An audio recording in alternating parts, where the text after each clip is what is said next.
دادگاه نویای فیض‌آباد روز 13 ایون سال 2023 در پی بررسی بحث پول قرض ساکن شهرک فیض‌آباد فضیله لطیپووا و خواهران زیبا بابایووا و رخشانه شریپووا به طرف قرضدار فضیله لطیپووا تا روز پنجشنبه 15 ایون فرصت داده است که تا به آن دو خواهر 208,000 سومانی پرداخت کند. دادرس شادی نظرزاده فضیله لطیپووا مادر 3 فرزند خردسال را هشدار داده است که اگر او پول قرضش را ندهد به حبس گرفته خواهد شد. این ماجرای قرضی که خاص تنها این بحث یا خاص تنها یک نوعه فیض‌آباد نیست، بلکه سالهای آخر در گوشه‌های گوناگون تاجیکستان خیلی زیاد رخ می‌دهد و خود یک نمونه برجسته چگونه به دام قاریشکنبه‌های عصر 21 افشاندن ساکنان بیچاره به ویژه زنان مشتپر و بی پشت و پناه است. فضیله لطیپووا میگوید او را در حال به پرداخت 208,000 سومانی یا قریب $10,000 مجبور کرده ایستادند که او از این خواهران فایزخور در عموم همگی 8,000 سومانی پول گرفته است و لکه به آنها نه کمتر از 10 برابر پول گرفتهش پول داده است. ولی قرض زیبا بابای و رخشانه شریپووا هیچ نه که تمام شود. در اصل این دو خواهر با استفاده از سادگی این زن کوهستانی او را عملا برای خود به یک گاو جوشایی تبدیل دادند. فضیله لطیپووا در صحبت به پایگاه خبری بامداد چگونه گرفتار شدنش به این چرخ و فلک قرضی را چنین نقل کرد: یک سال پیش ماه ایون سال 2022 من ساده خواستم که دندان شنانم. گفتن که پول نو دندان 7,500 سومانی می شود. من اینقدر پول نداشتم، ولی همسایه‌ام رخشانه شریپووا پیشنهاد کرد که 10,000 سومانی پول اپم در دست من است، میدهمت، دندانهایت را شنان، بعد کم کم دادن میگیری. نمیدونم چه خیلی سرم را توپ داد که راضی شدم. رخشانه به جای 10,000 به من 8,000 داد و 2,000 را همچون فایز ماه یکم در امانجوش گرفت. پیش طبیب رفتم که گفت باید اول یگان 2 ماه تبابت کنیم و بعد دندان شنانیم. با همین به دندان شنانی هم نرسیدم. من از سر این پول به دکتر دندان برای تبابت دندانهایم 2,000 را دادم. دیگر باقی مانده پول گرفتم در عوض فایز باز به خود امانها دادم. به بالای این زود پولش را طلب کرده و من دادن نتوانستم. رخشانه به من گفت که از اپش زیبا 10,000 بگیرم و قرض را بدهم. زیبا به من پول داد ولی فایزش را روزکی کرد. هر 5 روز برای فایز پولش می اومد. وقتی که من دادن نمی توانستم این فایزها را به بالای قرضش ضم می کرد و بعد 5 روز الکی فایز زیادتر طلب می کرد. همین طور قرض من زیاد شدن گرفت. حالا می گویند که قرض من به 208,000 سومون رسیده است. من از کجا دیم اینقدر پول را؟ من آخر از اینها یک بار 8,000 و یک بار دیگر 3,000 سومونی گرفتم. دیگر همش فایزبندی های این اپا و خواهر است.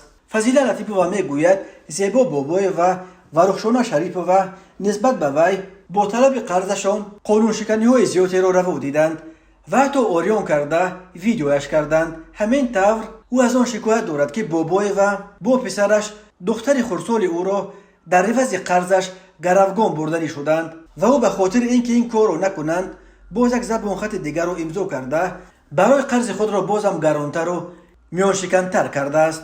او میگوید برای دادگاهی به تمام اداره ها رفت ولی کسی به ارزش نرسید. چون این به نظر میرسد که همه را در فیض‌آباد خریده باشد.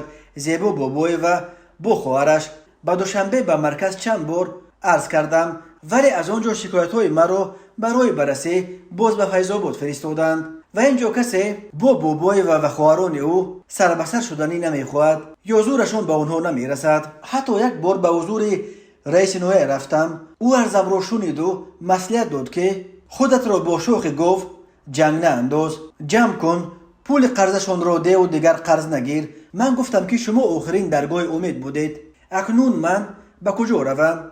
عرض و داد من بیچاره و مشتپر را در این جمهوری کسی است که شنود. فضیله لطیپووا تنها نفر در فیض‌آباد نیست که زیبا بابای و خواهرانش با آنها بر سر فایزبندی هایشان ماجرا دارند. زیبا بابای و امین طور با خانواده شوهر سابقش نیز بر سر خانه چند سال باز جنجال دارد و برای لطکوب و همسر خسور سابقش حسنگل کمال و بازتش با اتیاب افباشی پرونده جناتی هم کشودند. حسنگل کمال و روز 14 ایون سال 2023 در صحبت با بامداد گفت از بی‌عدالتی و پشتگیری مقامات فیض‌آباد از کلین سابق آنها به داد آمده است. خودم را زدند، چند عضو بدنم را شکستند، کودک 4 سالم را زدند، باز ما را گناهکار میکنند. میخوام یک روز بخیزم و نویه دنغره خانه پرزیدنت امامعلی رحمان بروم و تا ارزم را نشنوند همانجا بمانم. طبق قانونهای تاجیکستان با فایز قرض دادن عملیات مالیوی و بانکی به شمار می رود